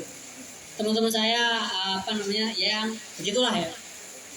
Karena saya pekerja malam kebetulan, maksudnya di bakaran kerja yang malam, kemudian campurnya di jam-jam pagi gitu, saya tahu. Dan boleh kok, iya kan? Nggak ada hukuman sosial, bodoh amat kalau ketahuan. Dan sekarang normalisasi bro, iya kan? Normalisasi. Yang salah di mana? Ya negaranya. Kok bisa? Yang katanya menjunjung tinggi apa namanya moral, ketuhanan yang Maha Esa dan lain sebagainya, itu kemana? Gitu menurutku itu sih problemnya di situ. Jadi menurut Gus Dur, kalau misalnya tikusnya sudah menguasai lumbung padi, dibakar, menurutku ya sama, bubarkan Indonesia, buat negara baru. Mau gimana lagi? Sudah dikuasai. Radikal, terima kasih Gus Dur loh. Saya mengutip Gus Dur ya kan, panutan bosku, gitu. Di statementnya beliau yang itu, yang lain semoga saya bisa tetap respect kepada beliau. Jadi lebih kurang begitu. Assalamualaikum warahmatullahi wabarakatuh. Mohon maaf kalau ada kesalahan. Waalaikumsalam warahmatullahi wabarakatuh. Masya Allah, jawaban dari Bung Rizky. Terima kasih atas jawabannya, Bung Usman dan Bung Rizky. Sampai pada kita bahwasannya masalah sekarang itu tidak hanya secuplik-secuplik saja. Masalah sekarang itu saling berkaitan dan juga sistemnya. Jadi yang perlu dilakukan, perlu pendalaman tentang masalah itu, perlu diagnosa, perlu pemahaman yang mendalam bagaimana masalah itu bisa muncul di tengah-tengah masyarakat dengan pemahaman yang benar, dengan pemahaman yang mendalam dan diagnosa yang tepat, maka kita bisa memunculkan solusi agar permasalahan itu bisa diselesaikan dan tidak terulang kembali. Kalau dari Bung Kiki solusinya seperti itu, kalau dari Bung Rizky solusinya ya seperti itu juga. Baik, teman-teman, mungkin ada yang mau disampaikan lagi atau kita langsung ke closingnya? Ada yang disampaikan lagi? Ini alhamdulillah hujannya sudah mulai selesai ini. Nah, ini ada yang mau sampaikan mungkin yang baru datang mengenai tema ini. Silakan.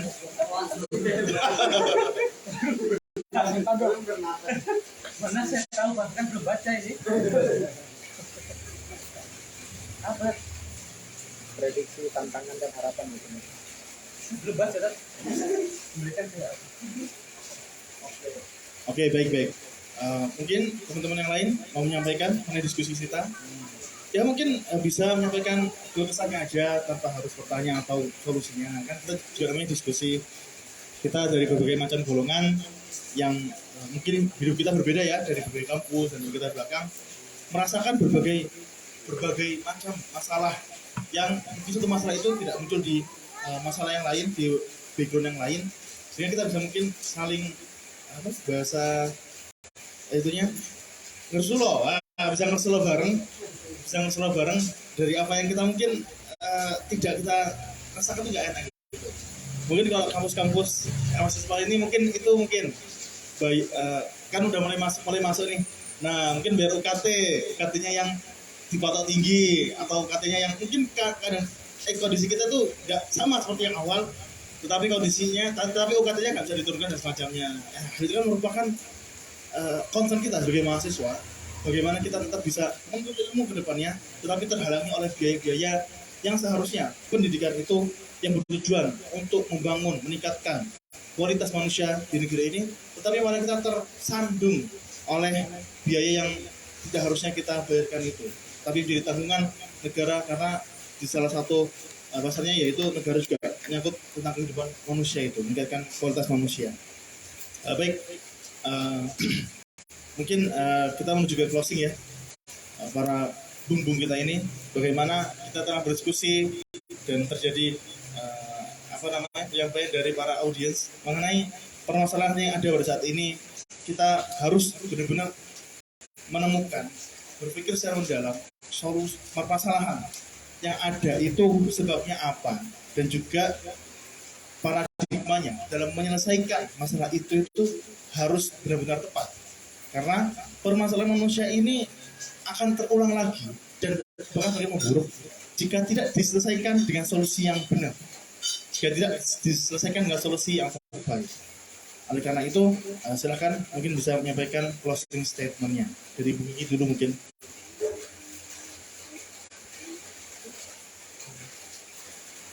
Baik dari saya untuk diskusi pada sore hari ini, mungkin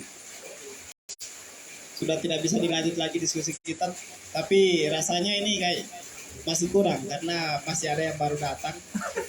Karena tadi juga kebetulan hujan juga, bukan kebetulan ya, sudah menjadi ketetapan, sudah hujan. Masih ada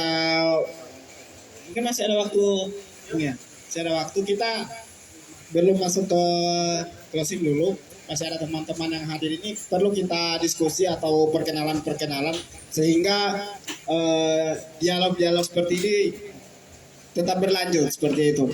Saya sudah berterima kasih banyak kepada Bung Ari juga sering mengundang kita untuk diskusi-diskusi seperti ini itu bukan untuk menggurui seperti itu, tapi bagaimana melatih kita ini untuk selalu berbuat lebih baik. Mungkin kita kesini itu masih banyak kegiatan-kegiatan kita yang kurang bermanfaat. Ya karena ada acara ini ya teralihkan seperti itu. Mungkin saya sore nanti akan tidur atau siang tidur, itu teralihkan dengan kegiatan-kegiatan seperti ini. Ya itu mungkin dari saya.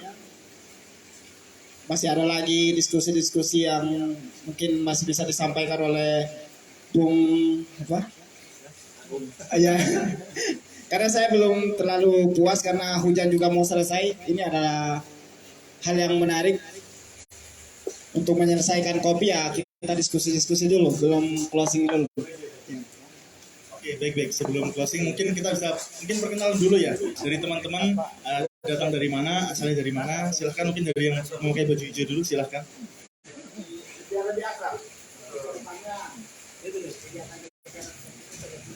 Assalamualaikum warahmatullahi wabarakatuh.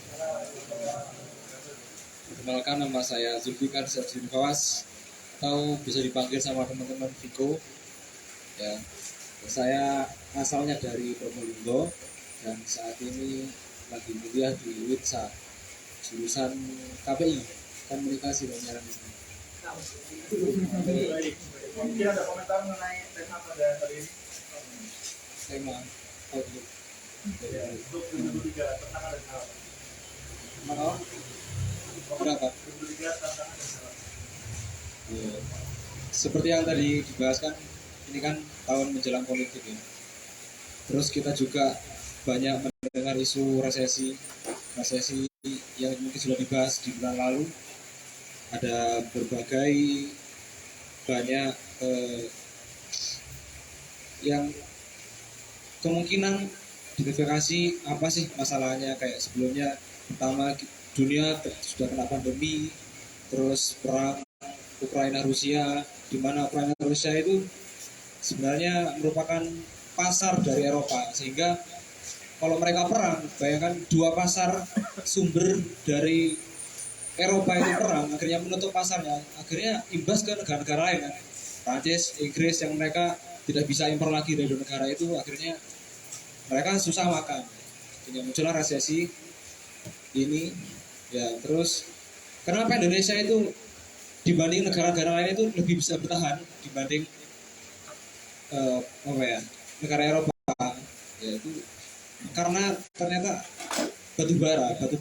ekspor batubara ini meningkat dan hasilnya itu meningkat, sehingga Indonesia itu resesinya itu nggak terlalu parah dibanding negara-negara lain.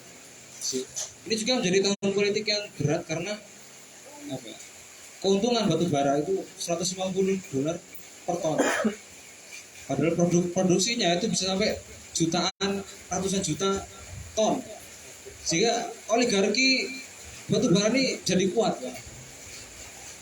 Makanya presiden mau nyalonkan itu, mereka pasti punya oligarki dimanapun itu, walaupun di Amerika pun presidennya itu masing-masing punya oligarki. Indonesia menjadi tahun yang berat karena oligarki Indonesia itu semakin kuat. Kalau menurut Forbes itu mengatakan di Indonesia itu menjadi presiden itu butuh dana 7 triliun. Nah 7 triliun itu hanya sedikit banget bagi oligarki batubara, di mana setahun mereka dapat untung 240 juta triliun, dipotong 10% itu mungkin masih 190. Jadi 7 triliun itu hitungannya gini kan, minimal dapat 70 suara, satu suara itu 100.000, jadi 7 triliun. Ya begitu lah.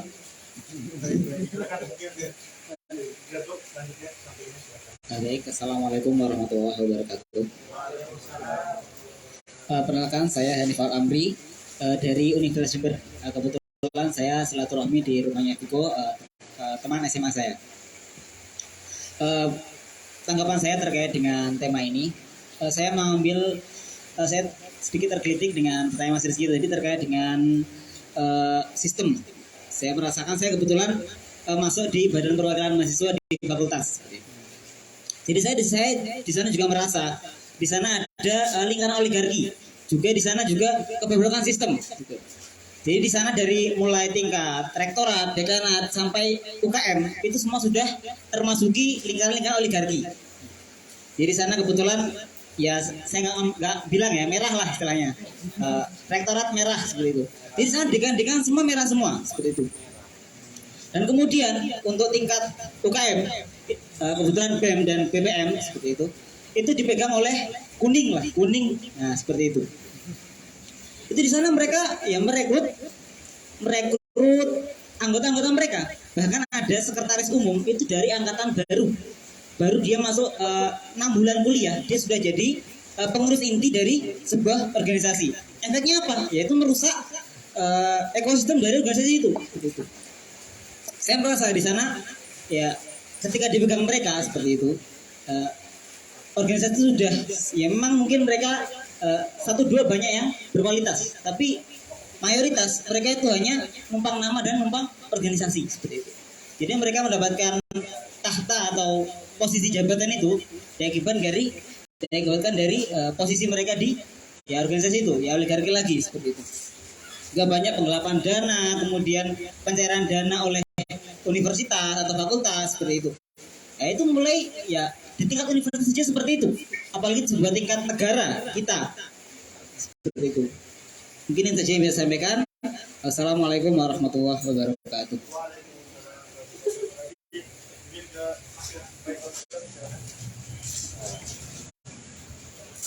Assalamualaikum warahmatullahi wabarakatuh. Perkenalkan, nama saya Nabil. Saya dari Gresik dan saya sekarang kuliah di UNESA jurusan Teknik Informatika. Ya, jadi untuk tema yang sekarang ini memang perlu perlu disounding lagi nih, karena memang gimana ya, kalau nggak disebarkan ke yang lainnya itu cuma di lingkaran ini saja, nggak kemana-mana gitu. Jadi perlu memang ada kayak sounding ke teman-teman kita agar bisa lebih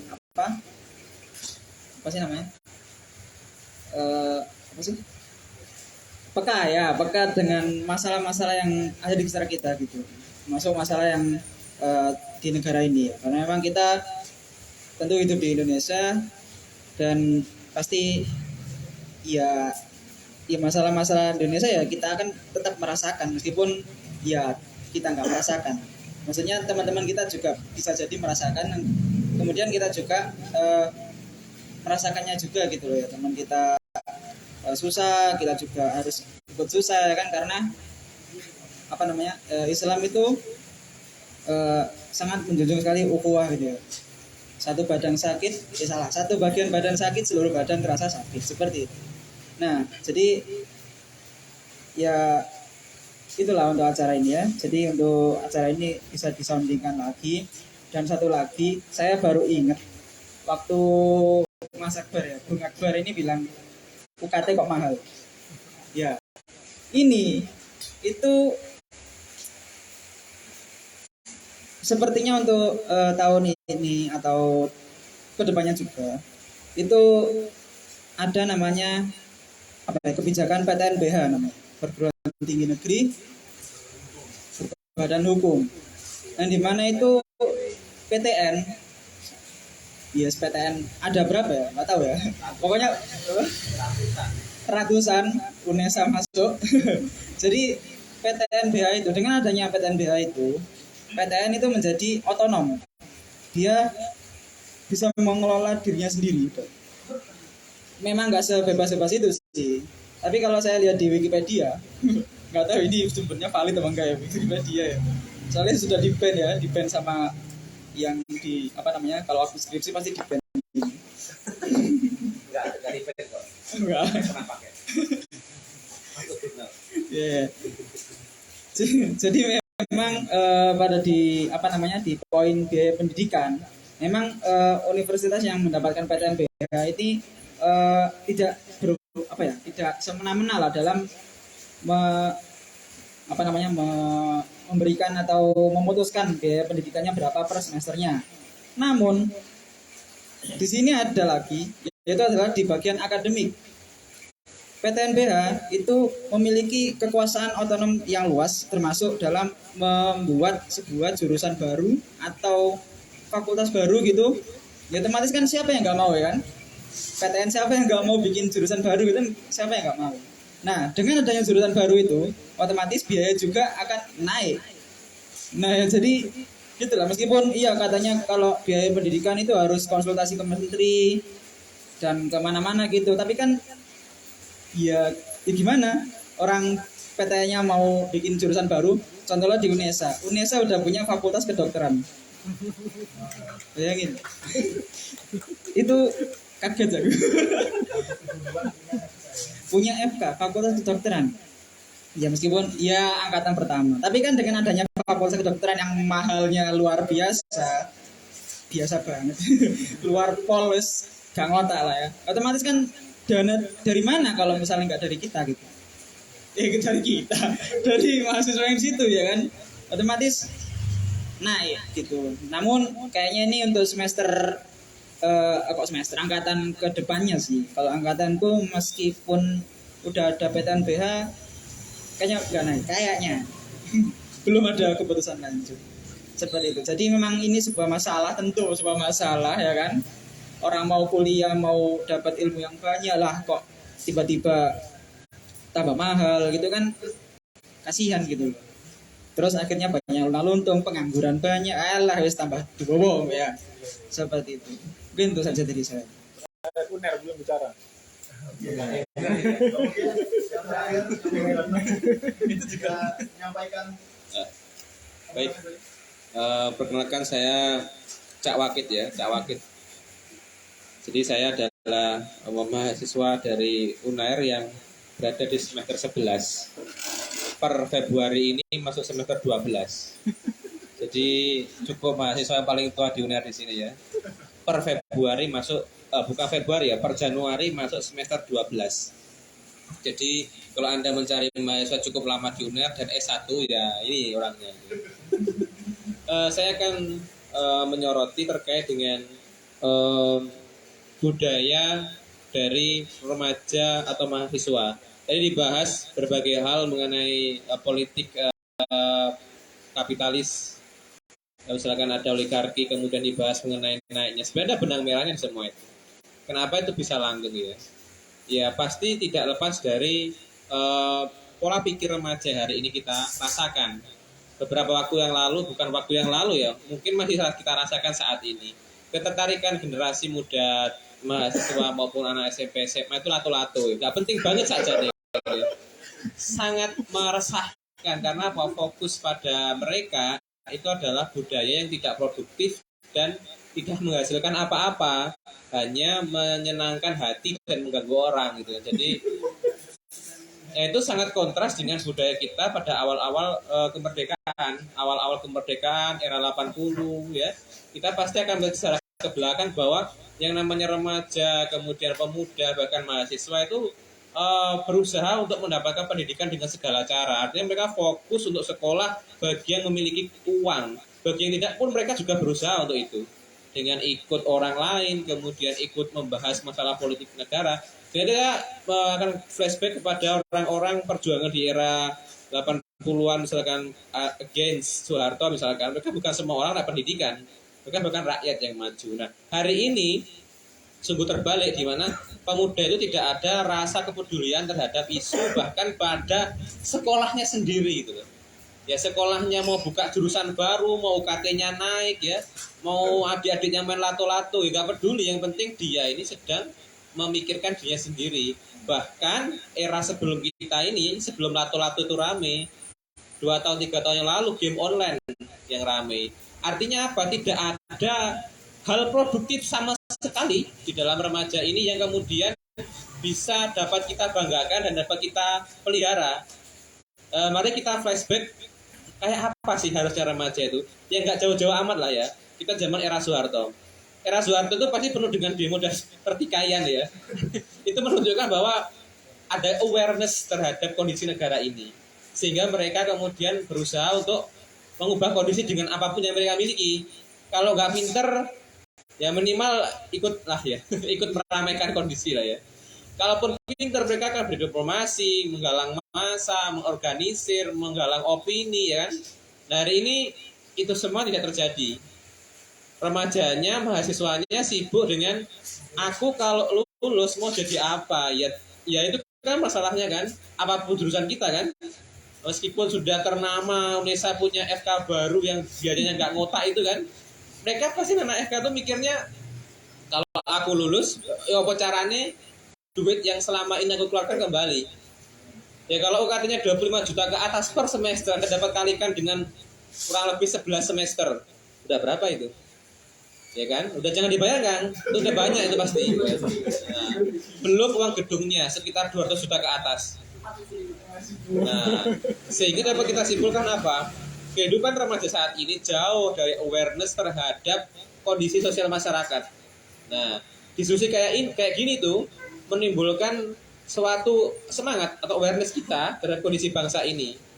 Bahkan ini diakui Soekarno, saya tuh tidak lebih bangga ya kan. Orang-orang yang pinter ngampus daripada 10 orang yang ngomongin negara. Ya artinya apa? Yang ditekankan adalah awareness kita terhadap masyarakat. Anda jadi apapun, kalau Anda nggak peduli, nggak ada gunanya di masyarakat. Dijauhi, bahkan Anda akan istilahnya nggak punya teman. Ya, nolep, walaupun tahu Anda kaya gitu kan, uangnya banyak, tapi Anda tidak kemudian memikirkan masalah umat atau masyarakat itu sendiri. Apalagi pemudanya udah main lato-lato.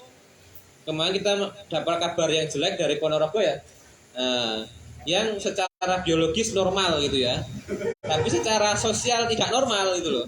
Itu masalah. Nah, itu membuktikan apa? Konsentrasi remaja kita itu tidak untuk kepentingan masyarakat. Mereka istilahnya apa ya?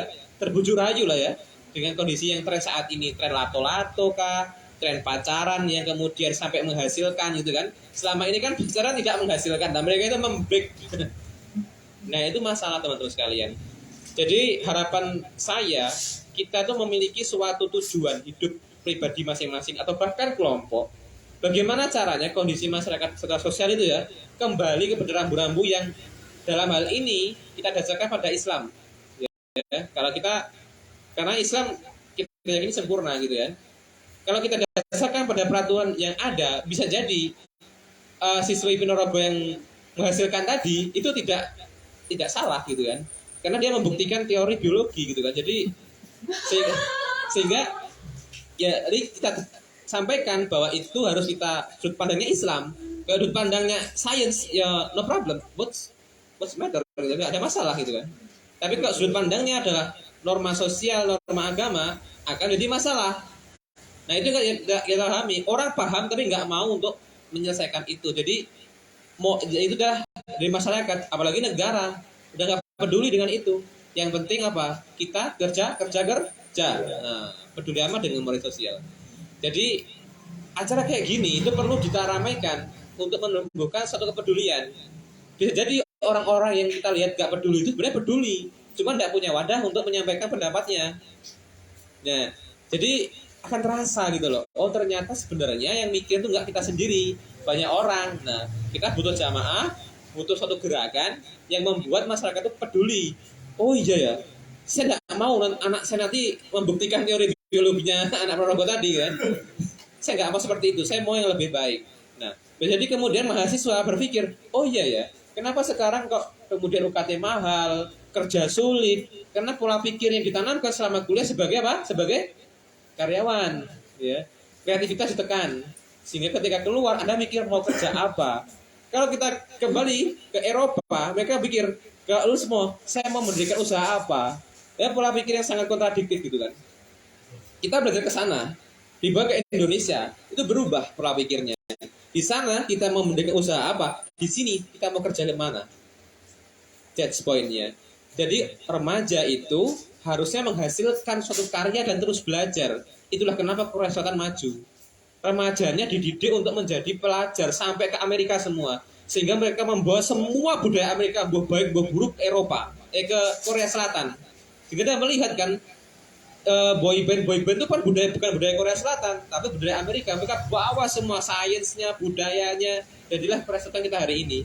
Indonesia nggak gitu, ya. Kita ambil tuh standarnya Barat, tapi kemudian di sini dipraktek lagi, gitu kan? Yang ringan-ringan aja, gitu kan? Ya, jadi kita tuh seperti beli kopi di Amerika atau di Eropa, ke sini jadi bijinya lucu kan ya, udah barang jadi di sana, kemudian kita praktek lagi, tadi bubuknya, airnya, gulanya kan repot, tidak jelas itu. Jadi hari ini yang perlu kita harapkan sebagai pemuda adalah mari kita timbulkan awareness pemuda SMA SMP itu, bahkan mahasiswa utamanya ya, terhadap masalah bangsa ini ya, didasarkan pada moral agama Islam. Kalau tidak 30 tahun lagi, 40 tahun lagi tidaknya Ponorogo, gitu kan? Mungkin akan merembet ke daerah sekitarnya. Apa pembiaran namanya? Wah, di Ponorogo aja ratusan dibiarin kok. Ntar tetangga sebelahnya, wah dia apa ditiru ini, gitu kan? Ternyata itu apa? Suatu yang dinormalkan di Ponorogo. Harusnya tidak. Nanti mungkin ke Surabaya, SMP mbak-mbaknya itu ya, sama itu ya, saya bayangan saya kalau sama aja boleh, kenapa tidak boleh, gitu kan? Pamer, kamu udah berapa bulan, gitu kan? Itu kan tambah parah ini. Ya, jadi ini ada bentuk lack of awareness kita terhadap masalah sosial dan bangsa. Saya berharap tahun 2023 ini kita itu menyebarkan ide ini. Mari kita peduli dengan forum-forum kayak gini. Kalau nggak ada forum dan mengandalkan ini, intelijen negara juga bisa, gitu loh. Nah, kita harus berkumpul untuk membuat gerakan, memperbaiki kehidupan sosial masyarakat, bahkan negara pada akhirnya lewat diskusi kayak gini. Inilah dilakukan Karl Marx ya. Jadi berapa dari cuma omong doang jadi sebuah ideologi negara. Sama, kita juga harus tidak boleh kalah, ya kan?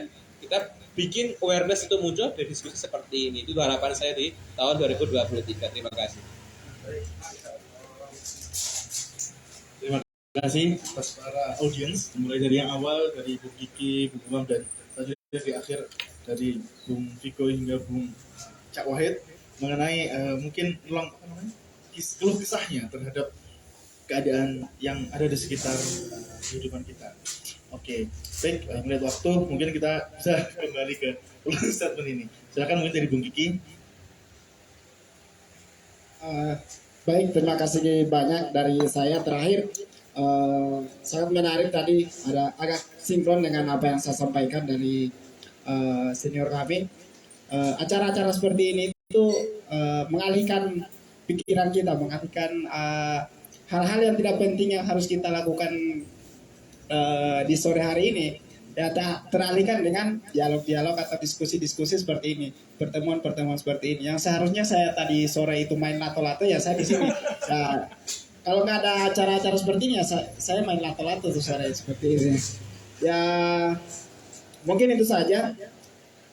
Apakah diskusi-diskusi seperti ini tetap berlanjut atau tidak, itu tergantung kita. Apakah kita menjadi orang yang memiliki loyalitas untuk mengikuti acara-acara seperti ini, itu tergantung kita sendiri. Apakah kita harus belajar untuk belajar lato-lato sehingga kita kan ada itu banyak di media, ada lomba lato-lato, hadiah sepeda, itu kan agak lucu juga, sehingga anak-anak yang masih yang seharusnya dia belajar, yang seharusnya kita belajar itu malah belajar lato-lato untuk mendapatkan sepeda. Tapi diskusi-diskusi seperti ini yang kurang diperhatikan di Indonesia itu sendiri. Mungkin itu saja dari saya. Harapannya tetap ada diskusi-diskusi seperti ini meskipun tidak jauh-jauh pematerinya, tidak jauh-jauh pemantiknya, tapi dengan adanya pemantik itu menghadirkan orang banyak sehingga pemantik itu sendiri mendapatkan ilmu dari teman-teman yang lain, seperti itu. Demikian dari saya. Assalamualaikum warahmatullahi wabarakatuh. Terima kasih Bung Isman atas closing statement-nya. Mohon maaf kalau sebelumnya terdapat salah penyebutan gitu. Mohon maaf sebesar-besarnya. Oke, mungkin selanjutnya ke Bung Rizky. Silakan menyampaikan closing statement. Closing statement saya yang pertama adalah kita mengetahui bahwasanya kita sekarang tidak baik-baik saja walaupun jauh lebih berkembang daripada masa lalu. Tapi secara pemikiran itu kita sudah turun gitu. Nah itu yang jadi masalah kita. Nah ketika diagnosa itu sudah terjadi, maka selanjutnya adalah langkah. Jadi langkah yang mana yang perlu kita tiru sebagai orang yang percaya bahwasanya Allah adalah Tuhannya dan Nabi Muhammad adalah Rasulnya, maka kita mencontoh beliau sebagai uswatun hasanah gitu. Dan sudah terbukti seperti halnya di beberapa zaman kalau misalnya berpegang teguh kepada ajaran Islam, yaitu contohnya orang Arab yang dulu saja mengubur anak perempuannya hidup-hidup, itu bisa sampai Islam itu bisa sampai ke Indonesia dan membentuk figur-figur seperti Muhammad Hasyir, seperti pahlawan-pahlawan di Indonesia, Pangeran Diponegoro dan lain sebagainya. Para wali yang ada di Indonesia itu figur-figur yang lahir dari peradaban Islam. Nah, sedangkan sekarang kita terfokus pada peradaban kapitalisme yang kita dituntut untuk bermimpi ke sana. Gitu. Dan jadi opsi kita diarahkan untuk ke sana karena memang sistem kita itu mengarah ke sana. Lato-lato pun karena sistem yang penting cuan. Produksi berapa Pak? HPP berapa? Kalau misalnya sampai tahu HPP-nya lato-lato itu jauh lebih besar daripada alat-alat berat. HPP berapa dijual 10.000. Saya kemarin ngopi membicarakan itu sama orang plastik 300% kalau nggak salah. 3 kali padahal ya. Udah sama distribusinya dan lain sebagainya. Itu banyak ya. Iya. Selama menguntungkan sikat kapitalisme. Nah, sedangkan kalau misalnya dalam sistem Islam, ya akan mengarah kepada individu yang baik, individu yang bertakwa kepada Allah dan Rasulnya. Sampai-sampai orang di penjara pun sumpah palsu. Orang di penjara, kriminal, sumpah palsu, takut. Di penjara nih, sumpah palsu takut. Sekarang tidak ada yang asli. Semua plastik. Gitu. Jadi maksudku itu ketika kita tahu problemnya, maka kita bisa memilah atau memberikan solusi A, B, C atau D sehingga kita bisa tahu kedepannya kalau misalnya variabel A yang dipakai jadinya seperti apa. Karena dalam sosial humaniora itu subjektif Pak. Penjara bagi A baik, bagi B yang baik pencuri dipotong tangan, lebih baik dipotong jabatan, lebih baik rumahnya disita, lebih baik penjara seumur hidup. Ya semuanya punya subjektivitas gitu. Jadi kalau misalnya kita memilih mana yang benar dan mana yang baik, itu nggak akan selesai. Maka yang kita pilih ya yang benar-benar dari Allah Subhanahu Wa Taala. Ditantang di Al-Baqarah ayat 23. Saya lupa ayatnya. Boleh dibantu? Wa in kuntum fi raibin mimma nazzalna ala abdina fa'tu bi suratin min mithlih wa da'u syuhada'akum min dunillahi in kuntum shadiqin. Jika kalian ragu tentang apa yang kami turunkan, wa in kuntum fi raibin mimma nazzalna ala abdina yang diturunkan kepada hambaku yaitu Nabi Muhammad SAW, fa'tu bi suratin min mithlih. Kasih surat yang semisal, kasih undang-undang yang semisal, diadu, fatu bisurat misli wa da'u syuhada'akum min dunillahi in kuntum shadiqin. Dan celoklah ini, panggillah penolong kalian selain Allah wa in kuntum shadiqin. Kalau misalnya kalian benar, ditantang, ayo mana yang lebih baik. Pernah ada di zaman-zaman ini yang nggak serakah. Perang Dunia 1 jadinya, Perang Dunia 2. Sekarang Ukraina Rusia resesi dan lain sebagainya, sikut-sikutan sana sini, itu yang jadi. Jadi kita pengen solusi yang seperti apa? Revolusi Bolshevik itu. Jadi ya kayak gitu. Islam pernah revolusi kayak gitu, yang seberdarah itu enggak. Madinah mana ada yang berdarah? Fathul Mekah mana ada yang berdarah? Perang berdarah, memang perang, tapi bukan revolusi. Gitu, perang ya perang, revolusi gitu, dan sangat ada rulesnya. Nah Islam itu begitu. Solusi saya dan harapan saya banyak orang yang aware terhadap Islam itu sendiri. Jangankan begitu, di bab pertama saja toharo, orang Islam nggak peduli. Contohnya apa? Misal saya mau ke kamar mandi, tapi ke masjid, nggak boleh. Toharo loh ya, toharo. Maksudnya buang air, nggak di masjid, di kamar mandi masjid. Iya kan? Nggak boleh. Kok bisa? Itu kan melaksanakan bab toharo. Kok nggak boleh? Apalagi yang nanya. Ini kan perlu ada penyampaian kepada teman-teman kita yang belum tahu. Kayak misalnya di sini ada kita makan, di sini ada nasi. Kemudian kalau nggak diingatkan sampai meninggal itu, kalau nggak diginikan nggak sadar sendiri, ya di situ terus. Apalagi di sini ada pisau begini. Kalau misalnya nggak diingatkan dia nggak sadar karena tidur atau gimana, atau udah nggak sadar dia udah banyak darah, kita tidak menolong dia ya mati. Menurut saya begitu. Ya tadi awareness, terima kasih. Lebih kurangnya mohon maaf agak panjang. Wassalamualaikum warahmatullahi wabarakatuh. Waalaikumsalam warahmatullahi wabarakatuh. Takbir. Masya Allah atas statement yang disampaikan. Jadi kita mungkin mencapai pada kesimpulan bahwasannya diperlukan diagnosa masalah yang tepat, diperlukan paradigma kehidupan yang tepat agar bisa menyelesaikan masalah yang kita hadapi pada masa ini, dan supaya masalah itu tidak terulang lagi di masa depan, sehingga apa yang disebut sebagai Islam rahmatan lil alamin bisa dirasakan oleh kita semua. Baik, alhamdulillah sampailah kita pada akhir acara. Alhamdulillah diskusi semacam ini merupakan mungkin zaman sekarang tidak seramai pada zaman tahun 98 mungkin ya. Bahwasannya jamur sekarang tidak seperti pada zaman musim hujan.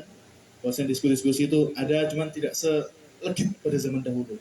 Sehingga perlulah kita mungkin yang berkumpul pada saat ini bisa melestarikan kebudayaan ini atau kebiasaan ini agar suara-suara yang tidak terdengar oleh yang di atas bisa tersampaikan walaupun masih di lini kita saja.